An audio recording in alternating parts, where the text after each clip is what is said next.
இப்போ என்ன பார்க்க போகிறோம் அப்படின்னு பார்த்தீங்கன்னாக்கா ஜேசிபி BS4 3DX ப்ளஸை பற்றி தான் பார்க்க போகிறோம். ஸோ இது 74 GB எக்ஸ்போர்ட்டு தான். ஸோ 2024 மார்ச்சில் இது வந்து வாங்கியிருக்காங்க. நம்ம தெரிஞ்ச வண்டி தான். நான் ஒரு நாள் இந்த வண்டியை ஓட்டினேன், நல்லாயிருக்கு. ஸோ இது எவ்வளோ ஸ்பீடு, ஏன் இது இவ்வளோ ஸ்பீடு வச்சுருக்காங்க அப்படின்னு சொல்லிட்டு பார்க்கலாம். இதோட ஆக்சில் டார்க்கு எல்லாத்தையுமே கொஞ்சம் இன்க்ரீஸ் பண்ணியிருக்காங்க. என்னென்னா பம்பு கொண்டு போயிட்டு இன்ஜினுக்கு முன்னாடி கொடுத்துருக்காங்க. அதனால் என்ன பண்ணுது, கீர் பாக்ஸுக்கு ஃப்ரீயாக லோடு எதுவுமே இல்லாமல் ஆக்சிலை மட்டும் ரன் பண்ணுது. ஸோ அதனால் என்ன பண்ணுது அப்படின்னா டார்க்கை கொஞ்சம் இன்க்ரீஸ் பண்ணியிருக்காங்க. ஸோ சில அதிகமான ஒரு சென்சார்ஸ்லாம் யூஸ் பண்ணியிருக்காங்க. அதனால் என்ன பண்ணுது அப்படின்னாக்கா ஒரு மாதிரி கொஞ்சம் அதிக ஸ்பீடாக இருக்கிற மாதிரி ஃபீல் ஆகுது வண்டி. ஸோ ஃபீடாக இருக்கிறதுக்கு என்ன காரணம் அப்படின்னு பார்த்தீங்கன்னா இந்த பம்பு தான். இந்த பம்ப் பாருங்கள், இது வந்து ஃப்ரண்ட்டில் கொடுத்துருக்காங்க. இது என்ன டைப் ஆஃப் பம்பு அப்படிங்கிறத தான் நான் சொல்ல போகிறேன். ஸோ வீடியோவை முழுக்காக பார்த்துருங்க, நம்ம வந்து உள்ளே போயிடலாம். ஸோ 2024 தான் இந்த வண்டி. BS4 444 engine model. So export 74 GB. So இது ரிட்டன் லைனு டேங்க்கில். ஸோ இதோட இன்ஜின் பார்த்தீங்கன்னாக்கா 74 GB 2200 RPM. இதோட ஓவரால் சைஸு பார்த்தீங்கன்னாக்கா 7.5 டன், அதாவது வெயிட்டு. இதோட சைஸ் எல்லாம் பார்த்தீங்கன்னா கிட்டத்தட்ட எல்லாமே கம்மியாக தான் இருக்குது சைஸ் எல்லாம். King post, பூமு. ஸோ அந்த ஹோல்ஸ் எல்லாம் எதுக்கு கொடுத்துருக்காங்கன்னா இன்னும் கொஞ்சம் ஸ்ட்ரென்த் அதிகமாகிறதுக்காக அந்த ஹோல்ஸ் கொடுத்துருக்காங்க. பூமோட சைஸ் பாருங்கள், கொஞ்சம் சின்னதான மாதிரி தெரியுது, ஃபீல் ஆகுது. ஓகே, கிங் போஸ்ட்டு, கேரியரு இது எல்லாமே அப்படி தான் தெரியுது. ஆனால் இந்த வண்டி 700 ஹவர் தான் ஓடி இருக்குது. அதுக்குள்ளே பார்த்தீங்கன்னாக்கா இப்போ நான் காட்டுறேன் பாருங்கள். கிங் போஸ்ட்டு நோஸ் எண்டு பார்த்தீங்கன்னாக்கா அதுக்குள்ளே தேஞ்சிருக்கும். ஸோ இதோட பவர் என்ன பார்த்தீங்கன்னாக்கா, ஹைட்ராலிக் பவர் வந்து பார்த்தீங்கன்னாக்கா 160 பார். LPMல சொல்லணும் அப்படின்னாக்கா 114 LPM, அதாவது லிட்டர் பர் மினிட்ஸுக்கு இந்த பம்பு ஒர்க் பண்ணுது. இவ்வளோ ஸ்பீடாக இருக்கிறதுக்கு என்ன காரணம் அப்படின்னாக்கா இது கீர் பம்பு கிடையாது ஆக்சுவலாக. So piston pump. ஸோ அந்த பம்புக்குள்ளே 10 பிஸ்டன் வச்சுருப்பாங்க. ஸோ அதனால் இதோட ஓவரால் ஸ்பீடு பார்த்திங்கன்னா நல்லா பர்ஃபார்மன்ஸ் பண்ணுது. ஸோ அதுக்காண்டி தான் இந்த வண்டி நிறைய பேர் ஓட்டுறதை பார்த்திங்கன்னா பயங்கர ஸ்பீடாக இருக்குது. என்ன காரணம் இப்போ இவ்வளோ ஸ்பீடாக பாருங்கள், ஏஆர்வியே இல்லை. ஸோ வால் பிளாக் பாருங்கள், இது வால்வோ ஆயில் வால் பிளாக்கு, ஊஸ்கோ கிடையாது. இப்போ வர லேட்டஸ்ட்டில் எல்லாமே இந்த வால் பிளாக் தான் யூஸ் பண்ணிட்டாங்க. நீங்கள் எந்த டயரை வாங்கணும் அப்படிங்கிறத கரெக்டாக பொறுத்துக்குங்க. இப்போ இந்த டேங்குக்குள்ளே ஒரு டோர் மாதிரி இருக்குது பாருங்கள். இதுக்குள்ளே பார்த்தீங்கன்னா ஃபில்ட்ரு வச்சுருக்காங்க. என்ன ஃபில்ட்ருனா டீசல் ஃபில்ட்ரு. இது ஒரு return oil sensor hydraulic. So இதெல்லாம் பாருங்கள், என்னென்னமோ வச்சு இன்ஜினை வந்து பார்க்க முடியாத அளவுக்கு நமக்கு ஆக்கிட்டாங்க. இப்போ ECU அது வந்து பார்த்திங்கன்னா இது மேலே இருந்ததுன்னா ஆயில் கூலர் ஊற்றுற அந்த ஒரு ஏரியான்னு நினைக்கிறேன். பட் இருந்தாலும் ஓகே. பட் இன்ஜினை வந்து நம்மளால் பார்க்க முடியல. இந்த ஃபில்டரை பாருங்களேன், என்ன சொல்லியிருக்காங்கன்னா நீங்கள் வந்து வாஷ் பண்ணுறதோ இல்லை தண்ணி போட்டு கழுவி ஏதாவது பண்ணுறதோ அந்த மாதிரி எதுவுமே கிடையாது. க்ளீன் பண்ணிட்டக்கு மாட்ட முடியாது. நீங்கள் என்ன பண்ணணும் அப்படின்னாக்கா ஒன்ஸ் வந்து ப்ராப்ளம், அதாவது அது சோக் ஆச்சு அப்படின்னாக்கா என்ன பண்ணணும் அப்படின்னாக்கா அதை பிடுங்கி போட்டுட்டு புதுசு எடுத்துகிட்டு வந்து போடணும் அப்படின்னு எழுதியிருப்பாங்க அந்த இடத்துல. ஸோ ஓகே, நம்ம உள்ளே போயிட்டு ஒரு தடவை பார்த்துடலாம். இன்டீரியர்லாம் சேம் அதே மாதிரி தான் இருக்குது, பழசு எப்படி இருந்ததோ அதே போல். ஸோ ஃப்ரண்ட்டில் டிஸ்பிளேயில் பார்த்தீங்கன்னா கிட்டத்தட்ட அந்த சுவிட்ச் ஒன்று எக்ஸ்ட்ரா கொடுத்துருக்காங்க. அந்த சுவிட்ச் எதுக்கு அப்படின்னு பார்த்தீங்கன்னா ரோடு ரன்னிங் ப்ளஸ் வந்து ஸ்பீடு, அதாவது ஒர்க் பண்ணும்போது அந்த பட்டனை அழுத்தி விட்டோம்னா இன்னும் கொஞ்சம் பவர் வந்து எக்ஸ்ட்ரா வந்து கிரியேட் ஆகும். ஸோ எல்லாமே டிஸ்பிளேலாம் சூப்பராக தான் கொடுத்துருக்காங்க.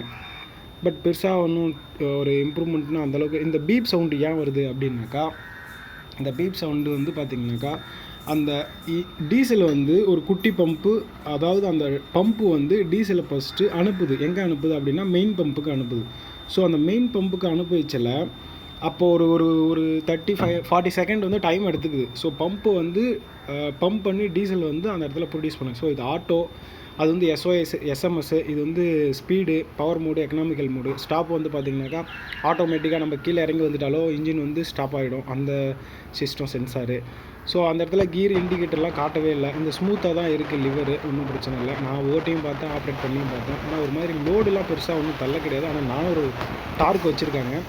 ஸோ இதோட இப்போ டெக்னிக்கலாக கொஞ்சம் பார்த்தோம். இப்போ கொஞ்சம் என்ன பண்ணுறோம் அப்படின்னாக்கா அதோட ஸ்பெக்கு எல்லாத்தையும் இந்த சார்ட் ஒரு தடவை பார்த்துக்குங்க எல்லோரும், எந்தெந்த ஆயில் எப்போ சர்வீஸ் பண்ணணும் அப்படின்னு சொல்லிட்டு. இன்ஜின் ஆயில் பார்த்திங்கன்னா 15 லிட்ரு, அதாவது கீர் பாக்ஸ் ஆயில் பார்த்திங்கனாக்கா 17.5 லிட்ரு, ஆக்சில் ஆயில் பார்த்திங்கனாக்கா 20 லிட்ரு. ஸோ எல்லாமே கிட்டத்தட்ட. ஆனால் பார்த்திங்கன்னா கூலண்ட் பார்த்திங்கன்னா அதிகமாக வைக்கிருக்காங்க, 20.5 லிட்ரு. சரிங்களா. லிவரெலாம் பார்த்திங்கன்னா ஒரு மாதிரி கொஞ்சம் அன்கம்ஃபர்டபுளாக தான் இருக்குது. கொஞ்சம் பெருசாக லிவரை கொடுத்துருந்தா நல்லா இருந்திருக்கும். அந்தளவுக்கு கொஞ்சம் சரியில்லைன்னு நான் சொல்கிறேன். ஓகே, உங்களுக்கு எப்படி இருக்குன்னு சொல்லுங்கள். இந்த ஃப்ரண்ட்டில் டாஸ்போர்ட் பார்த்திங்கன்னா இது வந்து பவர் மோடு, அந்த சென்சாரு. அப்புறம் வந்து பார்த்திங்கன்னா ஆட்டோ, அதுக்கப்புறம் கீர் ராடு இண்டிகேட்டர் காட்டல. நம்ம ரன்னிங் போகணுன்னா மேலே பக்கம் அழுத்தி விட்டுருணும், வேலை செய்கிறோம்னாக்கா கீழே பக்கம் அழுத்தி விட்டுருணும். ஸோ அது பக்கெட் சிம்பிள் காட்டிகிட்டு இருக்கும். ஓகேங்களா. இது வந்து நிறையா பேர் வந்து தெரியாது. என்ன கீர் ராடு ஸ்மூத்தாக தான் இருக்குது, கீர் இண்டிகேட்டர் சென்சார் ஒர்க் ஆகலை. ஸோ நம்ம இப்போ ஸ்டார்ட் பண்ணி பார்க்கலாம். ஸ்டார்ட் பண்ணிவிட்டு என்ன சவுண்டு எப்படி இருக்குன்னு பார்க்கலாம். அதே போல் வந்து அது வந்து பாருங்கள் எல்லா சென்சாரும் கீழே கொடுத்துருக்காங்க, அதாவது எல்லா இண்டிகேட்டரும் கீழே கொடுத்துருக்காங்க, சரியாக தெரிய மாட்டேங்குது கண்ணுக்கு அதெல்லாம். ஸோ பரவாயில்ல, பட் இருந்தாலும் அதை நான் எக்ஸ்பிளைன் பண்ணலான்னு நினச்சேன். பாருங்கள் இப்போ ஒர்க் பண்ணும்போது நான் வந்து அந்த பக்கெட்டோட ஆன் போட்டிருக்கேன், ஒர்க் பண்ணுறேன். இது வந்து ரன்னிங் மோடு, இது வந்து ஒர்க்கிங் மோடு. ஸோ இது வந்து பார்த்திங்கனாக்கா பவர் மோடுன்னு சொல்கிறோம்ல. இப்போ பக்கெட்டு நான் ஆன் பண்ணிட்டு தூக்குறேன், ரெண்டுத்துக்கும் கொஞ்சம் டிஃப்ரெண்ட்டாக தான் இருக்குது. லைட்டாக தான் கொஞ்சம் வந்து ஸ்பீடாக போகுதே தவிர மற்றபடி ஈவனாக தான் இருக்குது, பெருசாக வந்து ஃபீல் ஆக மாட்டேங்குது. ஓகே, ஃபாஸ்ட்டாக இருக்குது, ஆனால் வந்து பார்த்திங்கன்னா ஒரு மாதிரி வண்டி தக்கையாக இருக்குது, 7.5 டன் தான். அதனால் என்ன பண்ணுது அப்படின்னாக்கா வண்டி சீக்கிரமாக குலுங்க ஆரம்பிக்குது, டக்கு டக்குன்னு குலுங்கையில் ஆப்ரேட் பண்ணும்போது என்ன நடக்குது அப்படின்னாக்கா ஆப்ரேட்டருக்கு பெயின் அதிகமாக வருது.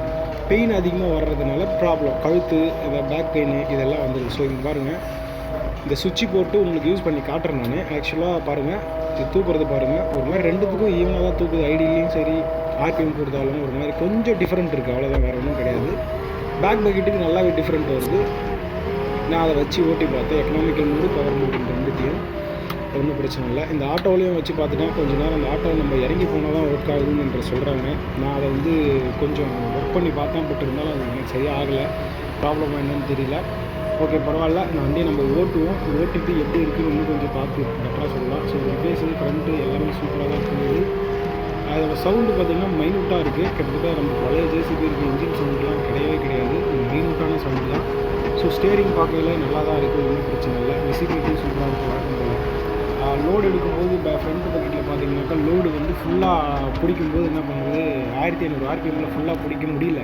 அதாவது எப்படின்னு கேட்டிங்கனாக்கா கீர் இண்டிகேட்டரே காட்டல பாருங்கள். நான் கீர் வந்து மாற்றணும், சேஞ்ச் பண்ணுவேன், கீர் இண்டிகேட்டரே காட்டல, ஒன்லி ஸ்பீடு ஆர்பிஎம் மட்டும்தான் காட்டுது, அதாவது கிலோமீட்டர் மட்டும்தான் காட்டுது.